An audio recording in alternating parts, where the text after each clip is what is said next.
Belum. Okay, go. Okay, nama saya Nur Ihsan Sada, dikenali dan dimanjai sebagai nama manja Ihsana. Makin dekat ni kenapa ni? Jangan sikit.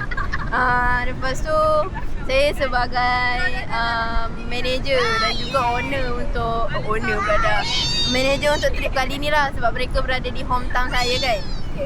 So gitulah, saya kena bawa saya jalan. Kalau saya nak pergi beli, saya kena jadi translator. Gitu je lah. Okay. So, soalan tak awak? Apa tu? Awak stress tak sepanjang kami ada kat Kelantan? Sejujurnya saya macam Sapalon ni. Boleh kau jawab Kelantan? Boleh. Moga kita sejujurnya Sapalon ni saya masih rasa tak percaya macam saya hidup sini, sebab saya rasa macam tak percaya hari ini akan tiba.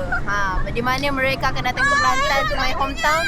Akhirnya dalam 4 tahun, dan sejujurnya saya tak stres pun. Penat tu ya, tapi alhamdulillah tidak stres.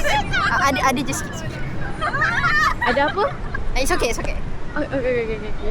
Alright. Soalan kedua.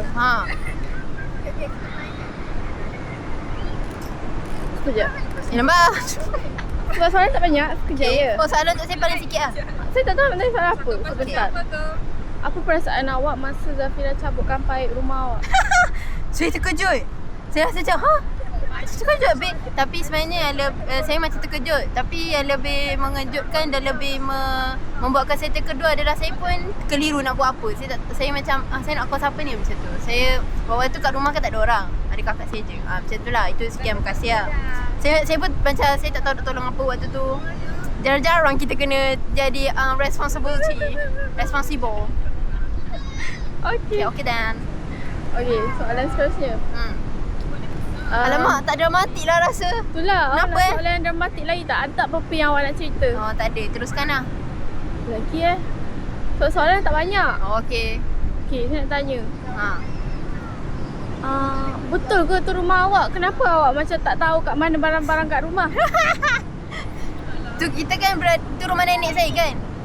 Memang saya tak tahulah. Okay. Cukup tak? Soalan next.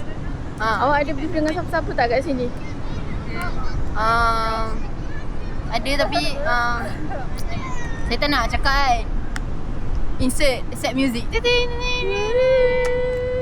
Saya tak ada beef dengan siapa-siapa. Tapi saya rasa ada orang tak suka saya kot. Yang mana satu? Cuba bagi clue. Tak apalah. It's okay.